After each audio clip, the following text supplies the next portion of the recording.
पुरी रे अघटन जलिगला 30 घर। पुरी जिलार सत्यवादी अंचल रे गतकाली राति रे भयावह अग्निकांड घटी 30 बखरारू ऊर्ध्व घर जलिपोड़ी पाउंस हो जाइछि।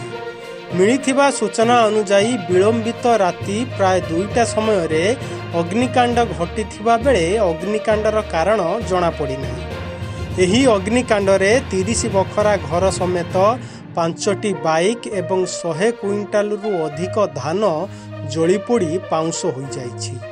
3टी गाई जीवंत दग्ध हो जाइथिबा बेले उद्धार करू करू जणे व्यक्ति गुरुतर भावे आहत होइछन्ति।